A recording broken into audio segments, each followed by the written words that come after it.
Welcome back to the Deep Dive.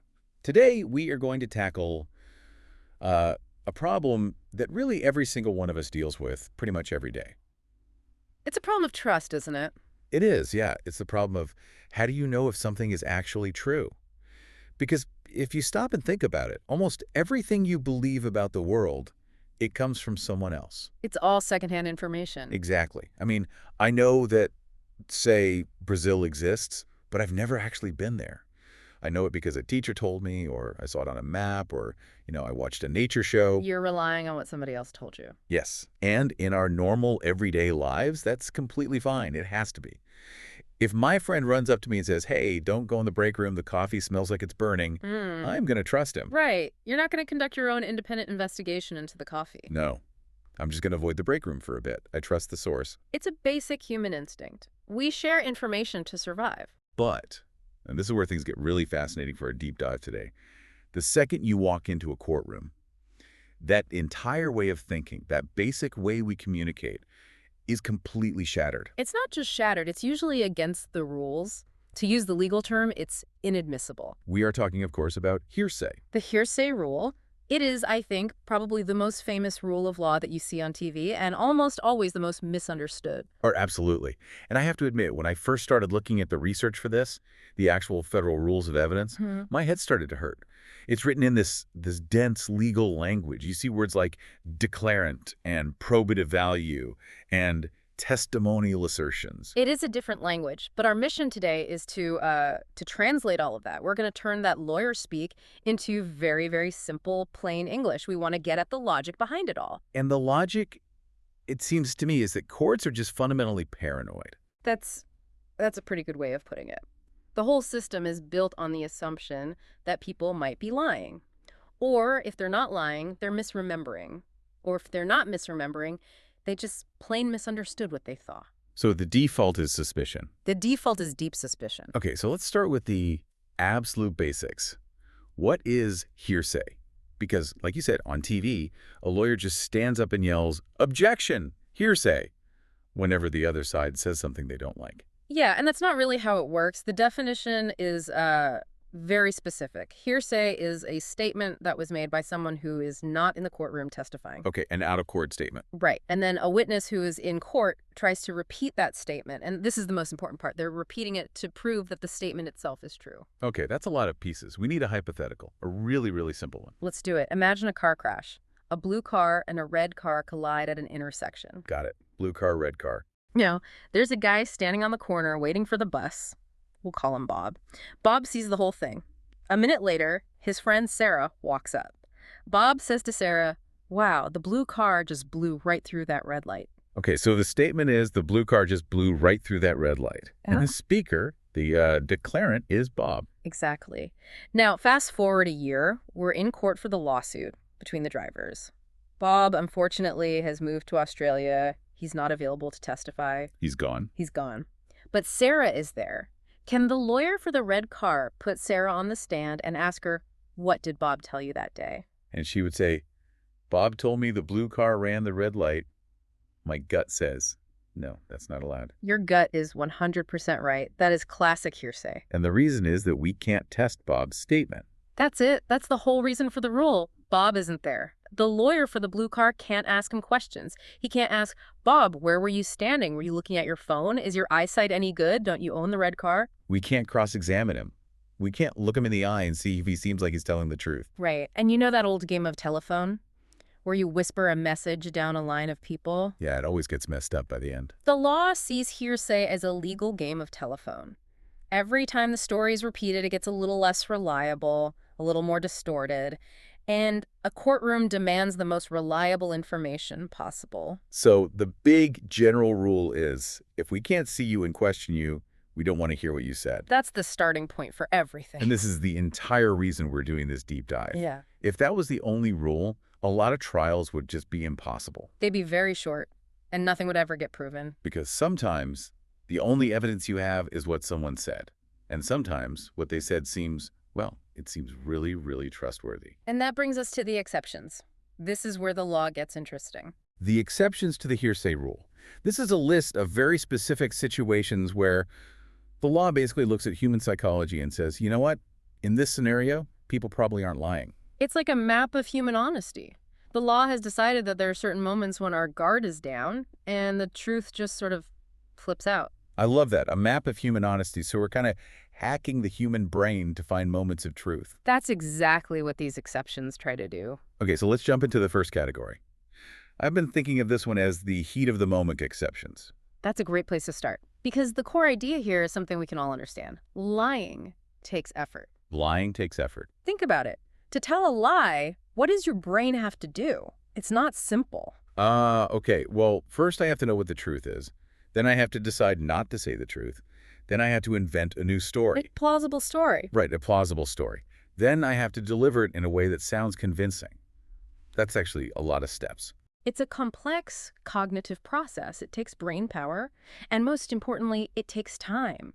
It might only be a split second, but it's not instantaneous. So the theory is, if you remove the time to think, you remove the ability to lie. That's the entire theory. If you can capture what someone says in that instant reaction before their brain has had a chance to cook up a story, you're probably getting the truth. You're getting their autopilot response. And the law trusts autopilot. It does. So the first rule here, the first exception, is called present sense impression. Okay, breaking that down. Present means right now. Sense means what I'm seeing, hearing, smelling. Right. And impression is your observation of it. So it's basically a play-by-play commentary of what's happening in front of me. That's a perfect way to describe it. Imagine a woman named Adele. She's looking out her kitchen window. She turns to her husband and says, "Wow, that car is driving way too fast down our street." Okay. That car is driving way too fast. She is saying that while she is seeing the car, he isn't remembering a car from yesterday. She isn't telling a story about a car she heard about. She's just narrating reality as it unfolds. She's like a sportscaster. And that's allowed in court. It is, because there's no time for memory to fail her. She can't misremember how fast the car was going because it's right there. And she has no time to invent a lie. Her brain is just processing and speaking. So the check on her truthfulness is the event itself happening at the same time. Exactly. So if that speeding car hits a mailbox 5 seconds later and there's a lawsuit, her husband could testify about what Adele said even if Adele isn't available. Because at that exact moment, she wasn't the storyteller. She was just a lens. A perfect lens. It's a very narrow exception. The statement has to be simultaneous or, almost simultaneous with the event. Okay, now let's crank up the drama. The second rule of this category is the one everyone knows from TV, the excited utterance. The "oh my God" rule, as some people call it. The official definition is a statement relating to a startling event or condition made while the declarant was under the stress of excitement that it caused. It's a mouthful. But let's break it down. First, you need a startling event. Like our car crash. A car crash is the classic example. Yeah. But it could be a fire, an explosion, seeing a crime, or even something positive like checking a lottery ticket and realizing you've won. Anything that shocks your system. And second, the person speaking has to be under the stress of excitement. Stressed, panic, shocked, even joyful. The key is that their normal emotional state is overwhelmed. Why does being stressed out make us honest? Yeah. I feel like when I'm stressed, my thoughts are a total mess. I'm not reliable at all. This goes back to that idea that lying takes work. The legal theory, and this is a really old one, is that a startling event stills the reflective capacity. It the reflective capacity. That's almost poetic. It just means the shock short-circuits the part of your brain that schemes and plans. You're not reflecting, you're just reacting.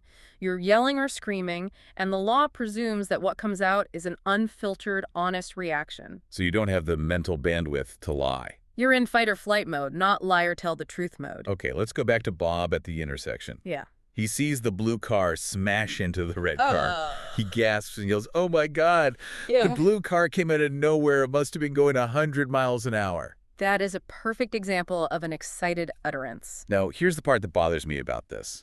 And I bet a lot of our listeners are thinking the same thing. Go for it. The law assumes that because Bob is yelling and panicked, he's being sincere. Okay, I can buy that. He's not planning to deceive anyone. But is he accurate? Yes. The big question. Because if I just saw a terrifying car crash, my heart is pounding, adrenaline is flooding my system, modern psychology tells us that eyewitness memory under extreme stress is actually terrible. It's notoriously unreliable. Right. I might think the car was going 100 when it was really going 50. I might think it was blue when it was actually dark green. My perception is warped by the stress. You have just put your finger on the single biggest criticism of this exception. You are 100% right. Stress guarantees sincerity, perhaps, but it absolutely does not guarantee accuracy. But the courts let it in anyway. They do. The trade-off the law makes is this. It's more worried about calculated deception than it is about an honest mistake. So an honest but wrong statement gets in, but a calm and calculated lie is kept out. Precisely. If that same witness, Bob, watches the crash, waits 2 hours, goes home, has a cup of tea, and then calmly tells his wife, thinking back, that blue car was definitely speeding, that statement is inadmissible hearsay. Because he's had his tea. He's had time to think. Maybe he remembers that his cousin drives a red car, and he starts feeling sympathetic. Maybe he just decides he wants to make the story more dramatic. The opportunity for reflection and for fabrication has returned. The magic window of trustworthiness, which was opened by the shock, has closed. The adrenaline has faded. That is so specific. It really is all about that heat of the moment. It is. The line can be seconds or minutes, but once you've calmed down, the exception is gone. Okay, let's shift gears. We've talked about reacting to the outside world. Let's move to the inside world. Section 2. Inside the head and body. This is the state of mind exception. This one feels really trell to me, because only I know what I'm thinking or feeling. You can't see my emotions or my plans. They're invisible. Exactly. And that's precisely why this exception exists, because your own statements about what you're feeling or thinking are often the best and sometimes the only evidence of what's going on inside your head. So the rule allows statements about a person's then-existing state of mind. The key being then-existing, meaning how I feel right now in this moment. Yes, statements of emotion like, I am so angry right now, or physical sensation, my head is pounding, or, and this is where it gets really important, statements of intent. I plan to go to the bank this afternoon. Okay, that seems straightforward. But there's a very weird kind of a time travel rule baked into this that we need to unpack. The forward-looking versus backward-looking distinction? Yeah. Can you explain that to me like I'm 5? I can try. A statement that looks to the future is generally allowed. If you say, I am going to the store, that shows your intent. It's a plan. The law trusts it as evidence of what you were planning to do. Okay, I am going. Allowed. But a statement that looks to the past is generally not allowed under this exception. So, I went to the store yesterday would be inadmissible hearsay. Wait, why? It's still my state of mind. It's my memory of what I did. But it's a statement of memory or belief about a past event. And if we let that in, the hearsay rule would cease to exist. Any witness could get on the stand and say, well, I remember seeing the defendant commit the crime. Oh, I see. It would create a giant loophole. So I am going is a trusted plan, but I went is just an untrustworthy story about the past. Exactly. And this leads to one of the most famous and, frankly, powerful uses of this rule in all of law. It comes from a case called Mutual Life Insurance Company v. Hillman. I read about this one. This is the case with the letters, right? Yeah. From the 1800s. That's the one. The facts are a bit complicated, but it boils down to this. A man named Walters disappears. Around the same time, a body is found at a campsite, and the body is identified as a man named Hillman. Okay.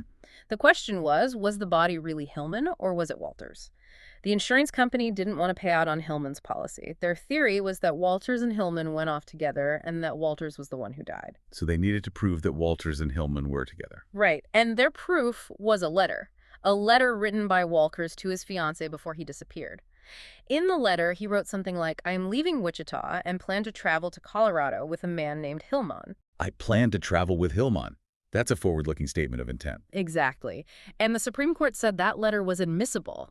It could be used not just to prove what Walters was planning to do, but as evidence that he actually did it, that he did, in fact, go off with Hillman. That is wild. His plan became evidence of his actions. And not just his actions, but it could even be used as evidence of Hillman's actions. Wow. So if I tell you right now, I'm going to meet my friend Bob at the old warehouse tonight, and then later I'm found dead at that warehouse. That statement I heard you make can be used in court to strongly suggest that you did go to the warehouse and that Bob was likely there with you. Even though Bob isn't the one who said it, my statement implicates him. Correct. It's a huge tool for prosecutors in murder cases where the victim told someone their plans before they died. And this all comes from that little state of mind exception. It does. What about simple physical feelings? Like if I just say, ouch, my arm hurts. That's admissible. to prove that at that moment your arm was in pain. It's a statement about your then existing physical condition. But does it prove why my arm hurts? Generally, no. If you say, my arm hurts because Jane just hit me, the my arm hurts part can come in. But the because Jane just hit me part is a statement about a past event, the cause, and it's usually excluded. That's just point and blame. Right. Unless, and this is our next huge exception, you are saying it to a doctor. The doctor's office exception. Officially, statements made for medical diagnosis or treatment. This one seems to be built on a pretty simple and maybe optimistic idea about people. It's built entirely on the logic of self-interest. And the idea being, I'm not going to lie to my doctor, because if I lie, the doctor might give me the wrong treatment and I won't get better. That's the entire foundation. If you go to the emergency room with a deep cut on your leg, but you tell the doctor you have a headache, they'll give you an aspirin and your leg will keep bleeding. You have a powerful, selfish motive to tell the truth to get proper care. So self-preservation is what makes the statement reliable. The law considers it a powerful guarantee of trustworthiness. Okay, but let's be real. People lie to their doctors all the time. They absolutely do. What if someone is seeking drugs? They might go in and totally invent symptoms. Oh, doctor, my back is in agony. I need the strongest painkillers you have, when really they're fine. That is a very real problem, and it's a common way this rule is challenged in court. But the rule is a general one. It assumes that, most of the time, for most people, the desire for effective treatment outweighs the motive to lie. And what about the blame game we just talked about? Does that change when I'm in a doctor's office? It does, but only up to a point. The key is that the statement must be reasonably pertinent to diagnosis or treatment. It has to be something the doctor needs to know. Give me a scenario.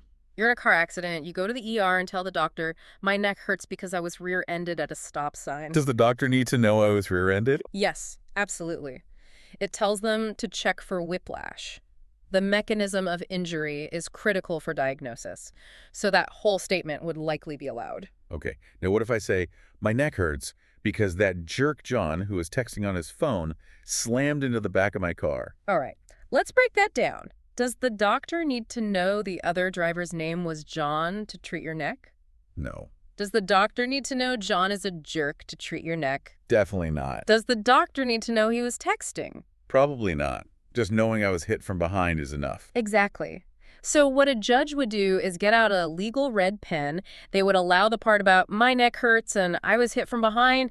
They would cross out the part about jerk John and texting on his phone. So it's for medical facts, not for assigning legal blame. That's the line. If it helps the doctor do their job, it's in. If it's just about pointing fingers for a future lawsuit, it's out. That makes a lot of sense. And here's something that surprised me when I was reading about this. It doesn't have to be a doctor. That's right. The rule is broad. It just says the statement has to be made for the purpose of medical diagnosis. It doesn't say who you have to make it to. So if I'm in an ambulance and I tell a paramedic my symptoms, that counts. What if a little kid tells their parent what's wrong? If the child is telling the parent their symptoms so the parent can figure out what's wrong, give them medicine, or decide whether to go to the hospital, that absolutely counts. So if a 5-year-old says, Mommy, my tummy hurts real bad because I ate those funny-looking red berries from the bush outside. That is a classic example. That statement is coming in. The child's purpose is to get help from their caregiver. They're not thinking about a lawsuit against the bush. That feels very practical. It recognizes that medical care starts at home. It does. All right, let's move out of the world of feelings and injuries and into the world of paperwork. My favorite. The world of boring, reliable paper. Section 4, when we forget. The law is very aware that human memory is, to be blunt, awful. We think our brains work like video cameras, but they don't. They're more like, I don't know, a collage that we keep changing over time. Details get lost. So the law puts a lot more faith in things that are written down. Ink doesn't forget. Right. And there are two massive exceptions here that deal with written records. The first one is called recorded recollection. Okay, so recorded means written. Recollection is a memory, a written down memory. And it's designed to solve a very specific problem that happens all the time in trials. Let's say a witness, we'll call her Maria, sees a bank robbery. She sees the getaway car speed away, and she has the presence of mind to whip out her phone and type the license plate number into her notes app. XYZ789. Smart move, Maria. A very smart move. But the trial doesn't happen for 3 years. Maria is now on the witness stand. The prosecutor asks her, do you remember the license plate number of the getaway car? And Maria says, honestly, I have no idea. That was her 3 years and a million license plates ago. Exactly. Her memory is a complete blank. So is her testimony useless? Without this exception, it would be. But the prosecutor can ask her, did you make a record of the number at the time? Maria says, yes, I typed it in my phone. Could she just read from her phone? She can look at it to try and refresh her recollection. But let's say even looking at it doesn't bring the memory back. She looks at XYZ789 and says, that doesn't ring a bell, but I know I typed it correctly right after I saw it. So she trusts her past self, even though her present self can't remember. This is where recorded recollection comes to the rescue. As long as Maria can swear to a few things, that she made the record, that it was fresh in her mind when she made it, and that she knew it was accurate then, the rule allows the note to be read aloud to the jury. So her phone note effectively becomes the witness. In a way, yes. The memory that was captured in the past is allowed to speak in the courtroom because the witness's current memory has failed. That's actually really cool. It's like a little time capsule of a memory. It is. But there's a strange quirk to the rule. Usually the note itself, the piece of paper or the phone screen, is not given to the jury as an exhibit. It's just read out loud. Why is that? If it's so reliable, why can't the jury have it? The worry is that the jury might give the written document too much importance. They might take it back to the jury room and stare at it and treat it as more important than the live testimony of another witness. The rule tries to keep it on an even footing. Got it. Okay, that rule is for a specific individual memory, but what about organizations that write down millions of things? What about businesses? This brings us to the business records exception. And I am not exaggerating when I say that modern commerce and litigation would grind to a halt without this rule. Why is it that fundamental? Let's take a company like FedEx. They handle millions of packages every single day. Every step of a package's journey is scanned and logged into a massive computer system. Now imagine FedEx is in a lawsuit. They need to prove they delivered a specific important package to a specific address on a specific day. Without the business records exception, what would they have to do? They'd have to find the actual driver and put him on the stand. And that driver, who delivered 200 other packages that day 2 years ago, would have to say, oh yes, I specifically remember delivering that small brown box to 123 Main Street. It's impossible. He has no memory of it. It's just one of thousands of deliveries. Exactly. So instead of relying on a failed human memory, the law allows FedEx to bring in the record. The computer printout that shows the package was scanned as delivered at that address at that time. And why do we trust that computer record more than we'd trust the driver's memory? For two reasons: routine and reliant. The record was made in the regular routine of business, and the business relies on the accuracy of those records to function. So the fact that it's boring is what makes it good. Yes. The very boringness is the guarantee of trustworthiness. The FedEx employee scanning packages isn't thinking about a future lawsuit. They're just doing their job. If they mess up the scans, packages get lost, customers get angry, and the business fails, they have a powerful built-in incentive to be accurate. It's the accents of drama. Perfectly put. A bank teller logging deposits, an accountant entering figures into a ledger. They are acting as cogs in a machine. They aren't trying to frame someone. They're trying not to get fired. Okay, so what if I keep a personal diary? Dear Diary, today my neighbor Tom borrowed my lawnmower. Is that a business record if Tom later denies it? No. But I wrote it down at the time. It was my regular practice to write in my diary. But it's not a business. You don't have a business duty to be accurate. You can write anything you want in your diary. You can write, today a dragon landed in my backyard. Your diary isn't going to collapse as a business model. True. There's no external pressure to be truthful. Exactly. But if an airline mechanic writes in the maintenance log that they inspected the engine, there is immense pressure for that to be true. Lives and $1 billion company depend on it. That's the trust. Is there ever a time when a document that looks like a business record is not trusted by the court? Oh, yes. The classic example is when the record was made specifically because a lawsuit was on the horizon. The cover your butt report. That's what lawyers call it. The famous case involved a train crash. After the accident, the engineer who was involved filled out an accident report for the railroad company. That sounds like a business record. Railroads have a routine of filling out accident reports. It does, on the surface. But the Supreme Court looked deeper. They asked, what was the motive for creating this document? Was it part of the routine business of running a railroad, like a schedule or a cargo manifest? Or was it created with one eye on the courtroom? He was preparing for the lawsuit he knew was coming. Exactly. He had every reason in the world to write the report in a way that made him look good and the company look not liable. Once that motive to prepare for litigation enters the picture, the presumption of trustworthiness evaporates. The court threw it out. So routine equals trust. Preparing for a fight equals suspicion. That's the dividing line. Let's expand this idea to the biggest business of them all, the government. The public records exception. This feels very similar to business records.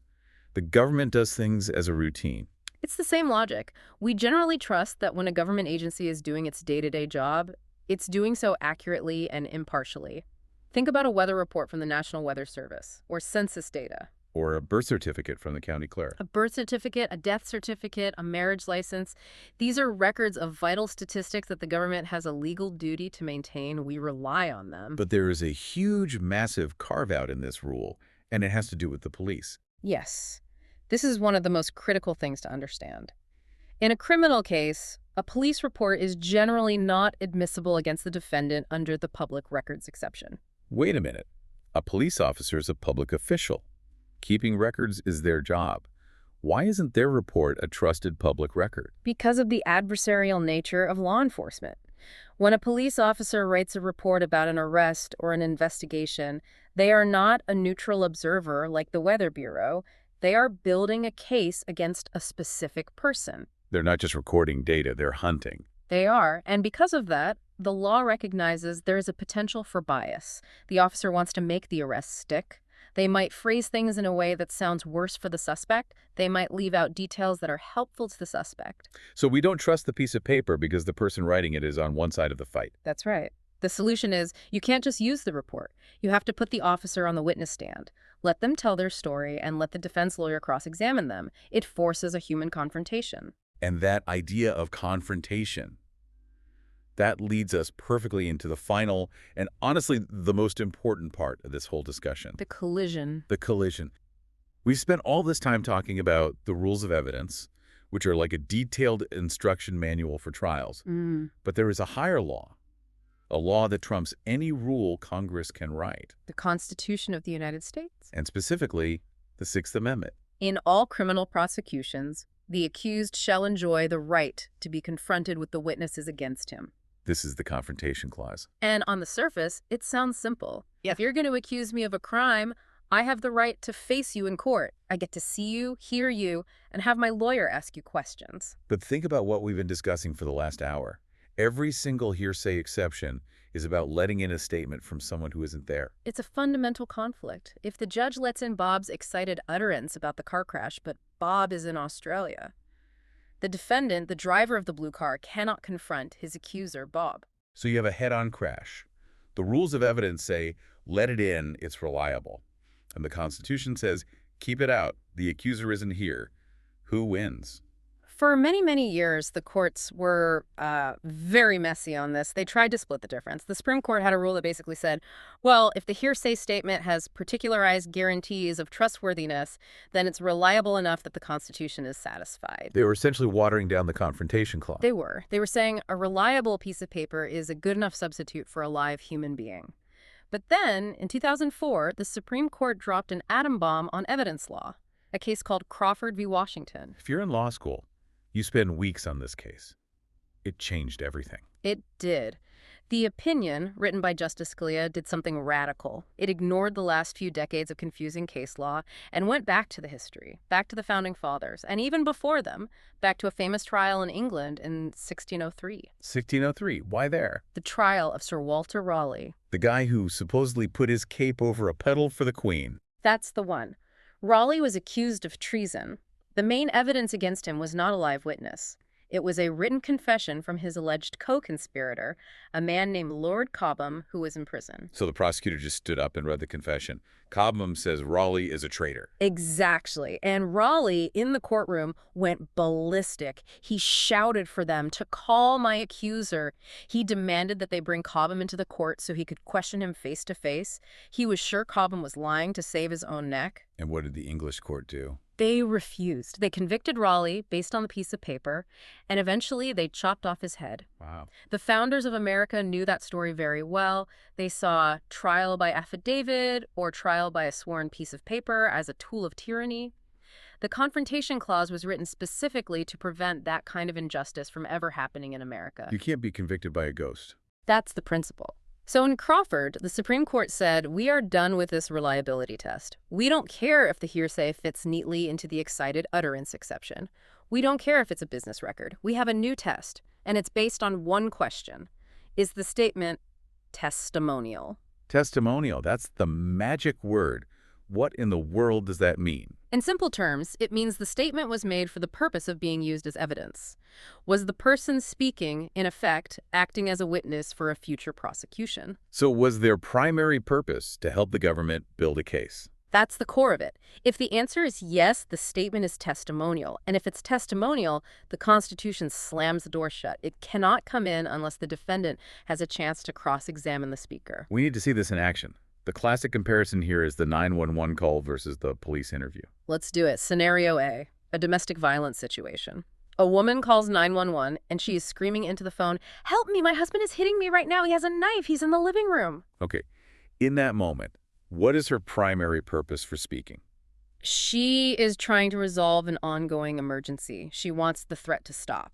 She's not thinking about a trial 6 months from now. She's thinking about surviving the next 6 minutes. So is that statement testimonial? The Supreme Court says no. It is a non-testimonial cry for help. So let's say by the time of the trial, the woman is too scared to testify against her husband. Can the prosecutor play that 911 tape for the jury? Yes. The Constitution does not block it because it's non-testimonial, and the rules of evidence will likely let it in as an excited utterance. Okay. Now, scenario B. Same situation, but the police arrive 10 minutes later. The husband has run off. The woman is physically safe. She's sitting on her sofa crying. An officer sits down with a notepad and says, "Ma'am, can you please tell me what happened?" And she says, "My husband hit me with his fist and threatened me with a knife." No, what's her purpose? The emergency is over. Her purpose now is to tell the officer what happened in the past so they can find your husband and charge him with a crime. She is acting as a witness. She is providing testimony for an investigation. So that statement is testimonial. It is clearly testimonial. She is creating a record of a past event for the police to use. And so, if she refuses to testify at trial, can the prosecutor have the officer repeat what she said on the couch? Absolutely not. Even though it's the same victim telling the same story, the Constitution forbids it because that statement was testimony and the defendant has an absolute right to confront her about it. That is a razor-thin line. The difference between "help, I am being attacked," and "here's what happened when I was attacked." It is an incredibly fine line, but it is the line that protects a fundamental right. It prevents the government from being able to convict you based on interviews conducted in private with witnesses that you never get to see or question. It forces the accuser to come out of the shadows and into the courtroom. It brings us right back to Sir Walter Raleigh. It says you must have the right to look your accuser in the eye. This has been an incredible journey. We started with, just gossip about smelly tuna salad, and we've ended up with the beheading of English knights and the Supreme Court. That's the law. It's this enormous, complex structure built to handle the messiness of human life and human communication. So, to recap the big ideas. The world runs on hearsay, but the courtroom, by default, rejects it. But we let it in when we find a strong reason to trust it, a guarantee of trustworthiness. We trust the heat of the moment, the panic shout, because there's no time to invent a lie. We trust what you say about your own state of mind because only you know what you're planning. We trust what you tell a doctor for medical diagnosis because your own health is on the line. And we trust boring, routine business records because a company's survival depends on their accuracy. But looming over all of those rules is the Constitution. Mm-hmm. And if your statement sounds like testimony for the police, you have to show up in court and say it in person. The Sixth Amendment is the ultimate trump card in a criminal case. As we wrap up, there's one final thought that's still really nagging at me from all of this. What's that? It goes back to the excited utterance. The whole idea that stress makes you honest. Right. But we also agree that stress makes you a bad observer and makes you confused. It can distort your perception of reality. It certainly can. So the legal system has made a choice.